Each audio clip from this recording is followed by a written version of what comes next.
지난 주일은 예수님께서 부활하신 부활주일이었습니다.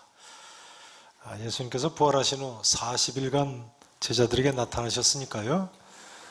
요즘은 예수님께서 제자들에게 나타나신 기간입니다.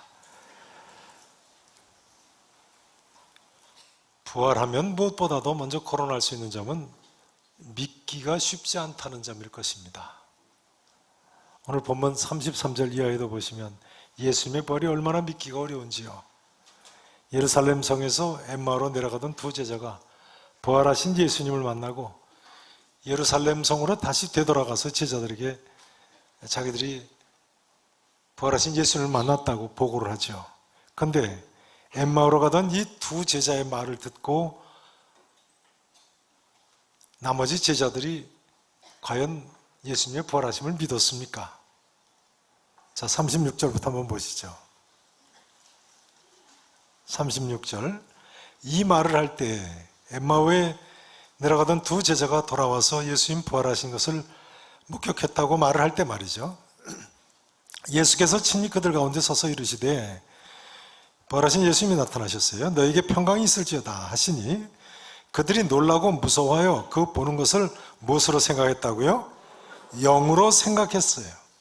그 다음 보세요. 예수께서 이르시되 어찌하여 두려워하며 어찌하여 마음에 무엇이 일어나느냐고 하셨어요? 의심이 일어나느냐. 그러니까 아직 믿지 않은 거예요. 그 다음 보세요. 내 손과 발을 보고 나인 줄 알라. 또 나를 만져보라. 영은 살과 뼈가 없으되 너희 보는 바와 같이 나는 있느니라. 이 말씀을 하시고 손과 발을 보이시나 그들이 너무 뭐함으로요? 너무 기쁨으로 아직도 뭐하지 못했다고요? 믿지 못했다고요. 그러니까 믿지 못하는 이유도 여러 가지네요. 너무 기뻐서 또 믿지 못했다는 거예요. 같은 기록이 실린 마가복음 16장 13절에 보면요, 엠마오로 가던 두 사람이 제자들한테 가서 알렸으되 역시 믿지 아니하니라, 이렇게 나와 있습니다. 역시 믿지 아니하니라. 사실은 지난주일 마태복음 28장 말씀을 설교하면서도 말씀드린 대로 이 이후에도 11 사도들까지도 예수님의 마지막 지상명령을 받을 때인데 그때까지도 오히려 의심하는 사람들이 있었다고 나와 있었죠. 그러니 한마디로 부활의 사실은 믿기가 쉽지 않은 것입니다. 여러분, 예수님께서 부활하신 사실을 믿으십니까? 이 아침 부활의 사실이 믿어지는 분들은 하나님께 먼저 감사하시기 바랍니다. 또한 오늘은 우리의 가족들과 이웃분들을 초청하는 총동원 전도주일인데요, 이 자리에 계신 모든 분들께서 예수님의 부활을 꼭 믿으실 수 있기를 진심으로 축원합니다. 부활 사건에 관한 우리가 분명히 이야기할 수 있는 점은요, 예수님의 부활은 믿을 수밖에 없는 사실이라는 점입니다. 뭐 할 수밖에 없다고요? 믿을 수밖에 없습니다. 그래서 오늘 설교 제목이 뭡니까? 따라서 하실까요? 믿을 수밖에 없는 부활. 믿을 수밖에 없는 부활. 이제 오늘 설교는 부활 논증입니다. 여러분, 오늘을 사는 우리가 예수님이 부활하셨다는 사실을 어떻게 믿을 수 있습니까? 물론 제자들은 부활하신 예수님을 두 눈으로 똑똑히 목격한 사람들입니다만 2000년이 지난 오늘날 우리는 예수님이 부활하셨다는 사실을 어떻게 믿을 수 있습니까? 우리가 부활을 믿을 수밖에 없는 첫 번째 이유는요, 증인들 때문입니다. 누구들 때문이라고요? 따라서 하시죠. 증인들 때문에. 부활을 목격한 증인들 때문입니다. 자, 33절부터 한번 보시죠. 오늘 본문 첫 절입니다. 33절부터요. 곧 그때로 일어나 엠마오로 가던 두 제자가 이제 다시 예루살렘으로 돌아가는 거죠. 예루살렘에 돌아가 보니 11 제자 및 그들과 함께한 자들이 모여 있어 말하기를 주께서 과연 어떻게 되셨다고요? 살아나시고 누구에게 보이셨습니까? 시몬 베드로에게도 보이셨다고 하는지라. 두 사람도 길에서 된 일과 예수께서 떡을 떼심으로 자기들에게 알려지신 것을 말하더라. 이렇게 나와 있습니다.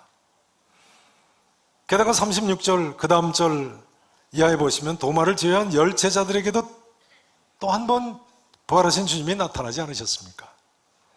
이때 제자들도 믿지 않고 영으로 생각했지만 예수님께서 못 박히신 손과 발을 보여주셨습니다. 그 정도가 아니라 심지어 구운 생선 한 토막까지 제자들 앞에서 잡수셨습니다. 어떻게 이 이상 더 부활의 확실한 증거가 있을 수 있겠습니까? 그뿐만이 아니죠. 요한복음 20장에 보면 여드레를 지나서는 의심 많은 도마를 포함한 11사도들에게 다시 한번 나타나지 않으셨습니까? 그 정도가 아니죠. 고린도전서 15장의 사도 바울의 증언에 의하면 이처럼 예수님이 부활하신 것을 목격한 제자들이 12제자 정도가 아니라 500여 형제에게 일시에 보이시기까지 했다는 거예요. 바울이 고린도전서를 쓸 때까지도 그 중에 대다수는 살아있었다고 했습니다. 사도행전 1장에 보면요, 사도행전의 저자 누가도 저희에게 확실한 많은 증거로 친히 살아계심을 나타내서 40일 동안 그들에게 보이셨다고 쓰고 있습니다. 그래서 본문 48절에 예수님께서 너희는 이 모든 일에 무엇이라고 말씀하셨어요? 증인이라고 말씀하셨습니다. 본래 구약시대에는요, 신명기 19장 15절에 보면 두세 증인만 있으면 어떤 사건을 사실로 확정할 수가 있었습니다. 두세 증인만 있으면요. 그러나 예수님의 부활 사실은 두세 증인 정도가 아니라 일시에 500여 형제가 그것도 40일간이나 목격을 했어요. 이 이상 어떤 증거가 더 필요하겠습니까? 예수님께서 부활하셨다는 사실이처럼 많은 증인들 때문에 우리가 믿을 수밖에 없는 것입니다. 우리가 예수님의 부활을 믿을 수밖에 없는 두 번째 이유는요, 구약 성경 때문입니다. 뭐 때문이라고요? 구약 성경이요. 거기 설교 메모 안에 그렇게 적어 놓으세요. 자, 44절부터 본문 말씀을 한번 보시죠. 44절부터. 또 이르시되, 예수님께서 뭐라고 말씀하시나요? 내가 너희와 함께 있을 때 너희에게 말한 바 곧 모세의 율법과 선지자의 글과 시편의, 여기 모세의 율법과 선지자의 글과 시가서는 구약성경 전체를 가리킵니다. 구약성경 전체에 나를 가리켜 기록된 모든 것이 이루어져야 하리라 한 말이 이것이라 하시고, 이에 그들의 마음을 열어 성경을 깨닫게 하시고 또 이르시되, 이같이 그리스도가 고난을 받고 제3일에 죽은 자 가운데서 살아날 것과 부활할 것을요, 또 그의 이름으로 죄사함을 받게 하는 회개가 예루살렘에서 시작하여 모든 족속에게 전파될 것이 기록되었으니 너희는 이 모든 일의 증인이라고 말씀하고 계십니다. 여러분 여기 보세요. 오늘날 우리가 가지고 있는 이 구약 성경을 보면요, 구약 성경이 예수님의 부활을 예언하고 있다는 사실을 아무도 부인할 수 없습니다. 이런 질문을 하실 분이 혹시 계실지 모르겠습니다. 그럼 오늘날 구약 성경을 그토록 잘 아는 유대인들은 왜 구약 성경에 있는 부활의 사실과 예수 그리스도를 통한 성취를 믿지 않습니까? 바울은 그 이유를 고린도후서 3장 14절에서 이렇게 이야기합니다. 수건을 얼굴에 쓴 것 같이 그들의 마음이 완고하여 오늘날까지도 구약을 읽을 때 그 수건이 벗겨지지 아니하고 있기 때문이다. 그러니까 유대인들은 오늘날 이 시간까지도 마음이 완고하고 영적 수건이 얼굴에서 벗겨지지를 않아가지고요, 예수님에 관해서 구약성경이 이처럼 명백하게 예언된 사실을 깨닫지 못하고 믿지 못하는 것이군요. 놀라운 사실은요, 제자들조차도 부활하신 예수님을 만나면서도 구약성경에 있는 이 부활에 대한 예언을 깨닫지 못하고 있었다는 점입니다. 본문 45절 46절에 보시듯이요, 예수님께서 그들의 마음을 열어서 성경을 깨닫게 하시고 나서야 비로소 이 구약 성경에 예수님 고난과 부활하실 것이 예언되어 있구나, 그리고 믿게 됐다는 거예요. 제자들도 유대인이었으니까요. 그러면 구약 성경, 이 구약 성경 말이죠, 어디에 예수님께서 고난 받으시고 부활하실 것이 예언되어 있습니까? 어디에요? 우선 예수님 고난 예언되어 있는 대표적인 구절은 물론 이사야서 53장이죠. 예수님의 부활을 예언한 대표적인 구절 한 구절만 찾아보시겠습니다. 시편 16편인데요. 사도행전 2장을 보시죠. 사도행전 2장을 보시면 시편 16편이 나와 있습니다. 사도행전 2장 24절부터 보시겠습니다.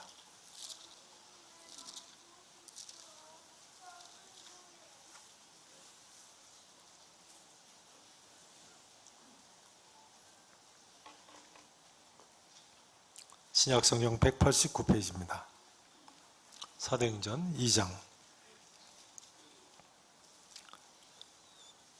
24절부터 보시죠.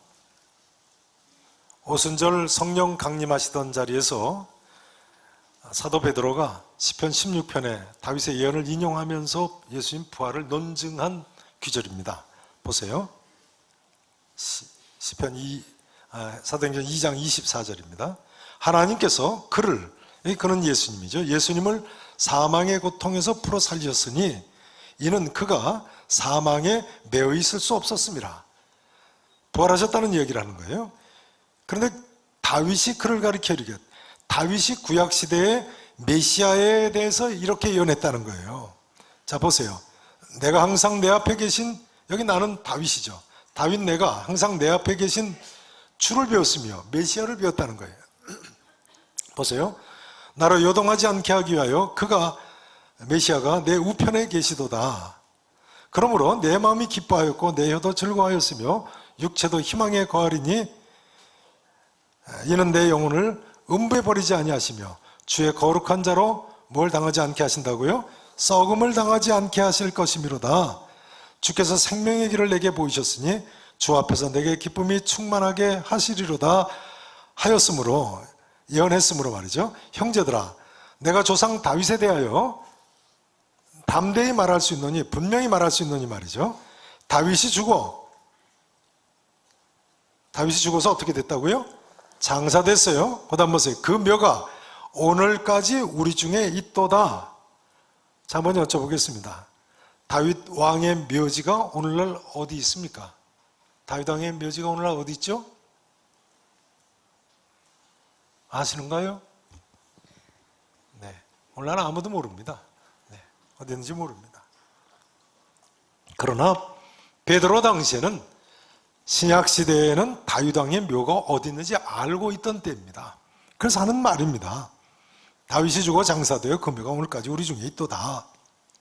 그는 선지자라. 다윗은 선지자라는 거예요. 미리 앞날을 내다봤다는 거예요. 하나님이 이미 맹세하사 그 자손 중에서 30절입니다. 한 사람을 그 위에 앉게 하리라. 다윗의 위에 메시아가 나게 하실 것을 미리 알고, 미리 본고로, 31절이죠. 미리 본고로 그리스도의 뭘 말했다고요? 부활을 말하되, 부활을 예언해서 그가 음부에 버림이 되지 않고 그의 육신이 뭘 당하지 아니하시리라고 했다고요? 썩음을 당하지 아니하시리라. 시편 16편에 방금 전에 27절에 나온 내용이죠. 하더니 이 예수를 하나님이 어떻게 하셨어요? 이 예수를 예수님이 어떻게 하셨어요? 다윗의 예언대로 다시 살리셨다는 거예요.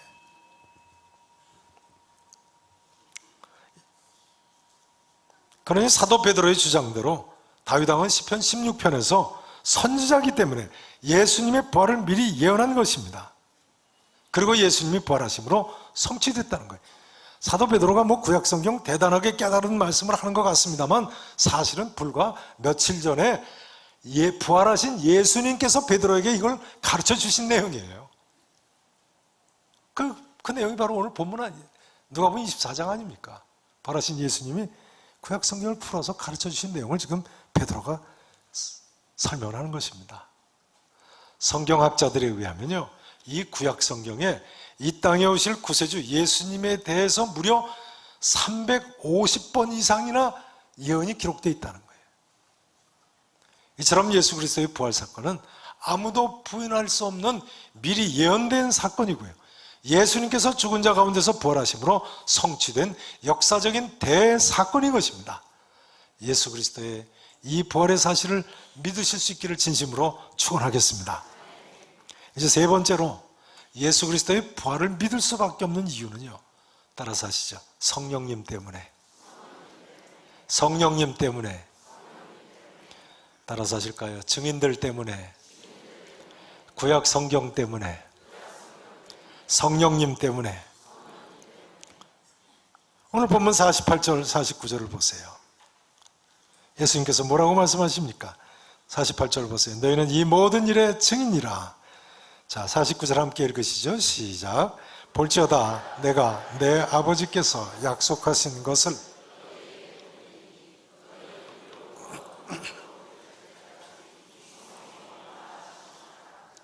아멘. 볼지어다 내가 내 아버지께서 약속하신 것을 너에게 보내리니 너희는 위로부터 능력으로 입혀질 때까지 이 성에 머물러라. 예루살렘 성에 머물러라. 하나님 아버지께서 약속하신 것이 무엇입니까? 성령님 아닙니까? 성령님. 요한복음 15장에 보면요, 예수님께서는 자기를 증언할 두 존재가 있다고 이야기합니다. 예수님을 증언할 몇 가지가 있다고요? 두 가지가 있어요. 자, 하나는 제자들이고요, 또 하나는 성령님입니다. 한번 그 기절을 보시죠. 요한복음 15장 26절을 보시죠. 요한복음 15장 26절.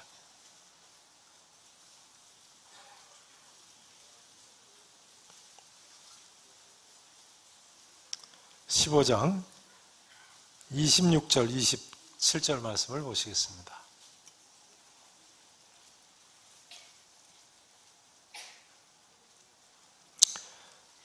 다 찾으시고 읽겠습니다. 15장 26절, 27절. 자, 함께 읽으십니다. 내가 아버지께로부터 너희에게 보낼 보혜사 곧 아버지께로부터 나올 진리의 성령이 오실 때 그가 나를 증언하실 것이요 처음부터 나와 함께 있었으므로 증언하느니라. 자, 보세요. 예수님께서 마지막 날 밤에 하신 말씀이죠. 내가 아버지께로부터 너에게 보낼 누구요? 보혜사 성령님, 곧 아버지께로부터 나오시는 진리의 누구시라고요? 성령님이 오실 때 그가 나 예수를 증언하실 것이다. 그 다음요, 그 다음 단어가 뭐죠? 그 다음 단어가 뭐예요? 너희도 처음부터 나와 함께 있었으므로 증언하느니라. 그러니까 제자들, 그리고 성령님이 예수님을 증언하는 존재이네요. 성령님께서는 우리에게 예수 그리스도의 부활하심을 믿어지게 하시는 분이세요. 사실은 이것은 이론을 초월하지요. 믿어지는 것을 어떻게 하겠습니까? 성령님의 역사지요. 어떤 분한테 언제부터 믿기 시작하셨느냐고 여쭤보니까요, 나는 어느 한날에 한순간에 그냥 벼랑 건 다 믿어지더라는 거예요. 한순간에. 그런 이야기를 들어본 적이 있습니다. 혹시 이처럼 부활의 사실이 어느 한순간에 벼랑 건 믿어지신 분이 계십니까? 사실 그런 분들이 많으시죠. 그럼 그것이 왜 그렇겠습니까? 내 지식이나 지혜나 능력이 남달라서 그렇습니까? 아니면 우연히 그렇게 된 것이겠습니까? 천만에요. 모든 인간은 태어날 때부터 불신자들인데요, 그것은 하나님의 특별하신 은혜고 성령님의 특별하신 역사인 것입니다. 그러니 믿어지시는 분들은 하나님께 감사하셔야 되는 것이고요, 나는 믿지 못하겠다, 아직까지 믿지 못하겠다 하시는 분들은요, 두 가지입니다. 이 성경 말씀을 더 많이 보셔야 되고 성령님의 도우심을 간절히 기도하셔야 됩니다. 예수님에 대해서 증언하는 두 존재가 제자들과 성령님이잖아요.